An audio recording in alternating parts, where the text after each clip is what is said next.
You might think that Christmas could be nothing but Christian, but that would be to underestimate not only the dulling, numbing of secular holidaying, but also the more serious, insidious wokery that has sprung up to challenge it. Cardinal Nichols is alone amongst Christian leaders so far to have spoken out. He talked on Times Radio about the danger and damage of diluting our Christian rituals. He did so today in response to the inclusion of a new queer version of God Rest Ye Merry Gentlemen at a carol service on Monday this week. He was right to speak out, but in order to appreciate quite how right he is, perhaps we need to take stock of what lies behind this assault on Christian lyrics, so we can judge how seriously to take it. Secularism was content just to let you shop till you dropped. But wokery is an altogether new thing. It's a new religion. It emerges through the mists of Jungian archetypes and our therapeutic obsessions. But it's not hard to understand what it sets out to do. It wants to replace God with man, or to be bang up to date, persons. Jung described what his new Gnosticism was about when he explained that in his view the self with a capital S and the idea of God were simply interchangeable. For Carl Gustav Jung, salvation had to be replaced with the fulfillment of the full potential of each human person, what he called, but never defined, individuation. So, we move away from worshipping the Creator to worshipping ourselves. There is an old word for this old concept, and it's called idolatry. By some strange alchemy, this therapeutic idolatry has got mixed up in a form of spiritualized power politics, fostered in the world of political correctness. And however we account for the emergence of this wokery, it has poached parts of the Christian worldview and then woven a different morality tale out of the ingredients. It's become all about the redistribution of power. The holiness of God has been replaced by the sanctity of victimhood. Now, one of the weaknesses of wokery is its unthinking collectivism. Simply belonging to an allegedly oppressed group credits you with new societal sanctity.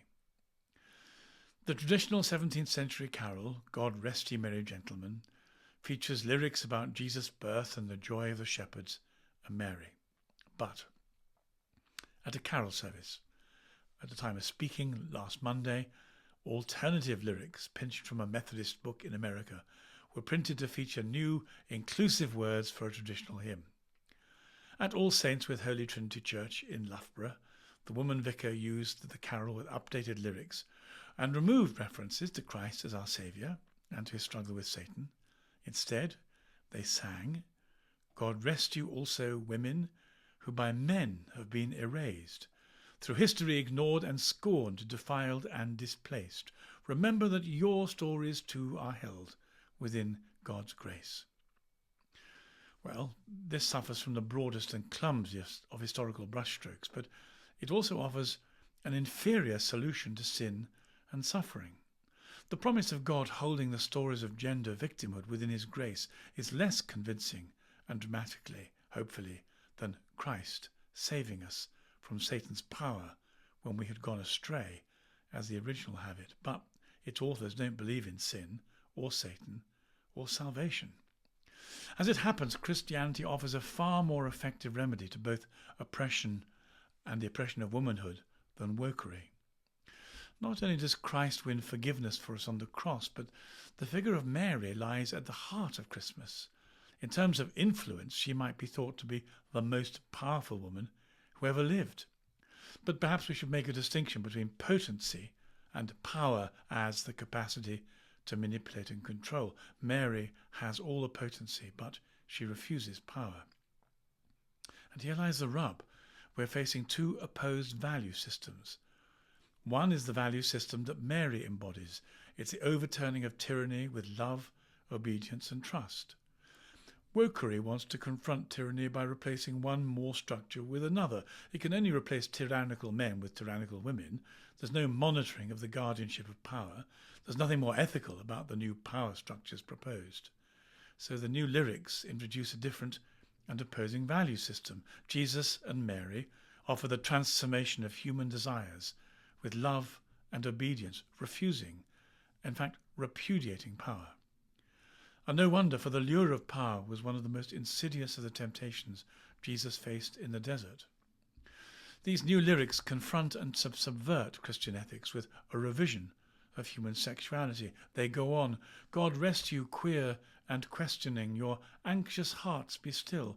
Believe that you are deeply known and part of God's good will, for all to live as one in peace, the global dream fulfilled. Well, queer, as of course you probably know, is a code word containing multiple layers of meaning.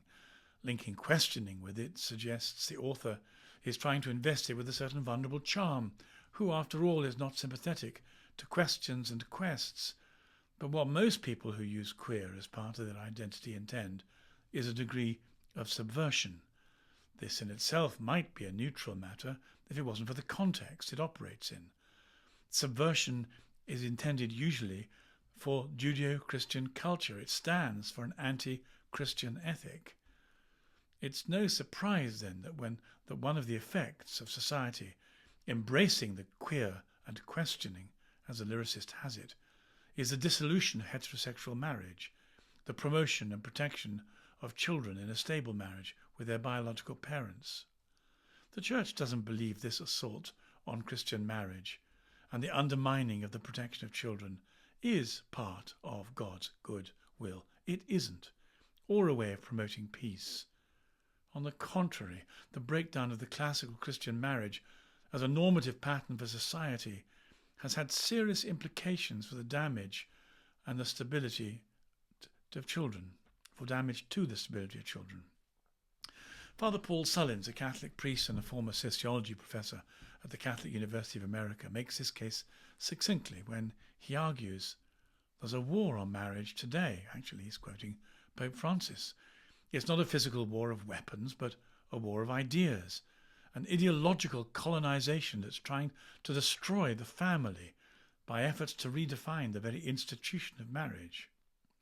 He goes on, this attack on the family is based on a demonic gender ideology that denies the order of creation, expressed in the complementarity of men and women together. So for children, homosexual marriage accomplishes the exact opposite of conjugal marriage. Conjugal marriage, man and a woman, assures for a child as much as possible the secure care of both his or her biological parents. But homosexual marriage, the queer and the questioning kind, assures that a child would never have the care of both biological parents. The global dream of the progressive lyricist runs completely counter to the law, the prophets, and Jesus' reaffirmation of them in the Gospels.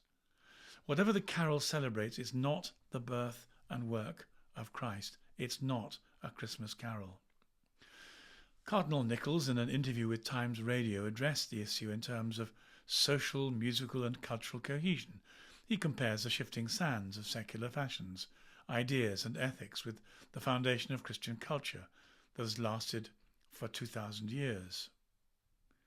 He said, I think what Christmas does is it tells us the importance of ritual, and ritual helps us to step outside of our own little bubble, connecting us with something that we've received or inherited and that we hope to pass on.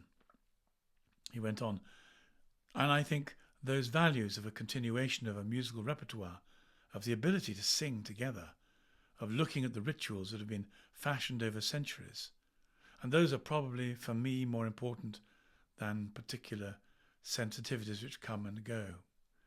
Well, I would say they are for me too. However, the Cardinal's rallying cry to the Church is to be true to what Jesus taught, what the Gospels describe. It's to be true to the profound and authentic lives the saints and the people of God have lived, to be true to holy tradition, which glues the best of our culture together. We might hope that his words may well inspire other Christians and other church leaders to speak out now, to defend and celebrate authentic Christianity in words and song against those who twist it out of shape and speed the disintegration of our history, our music, our poetry, and not our truth, but God's truth. To him alone be the glory.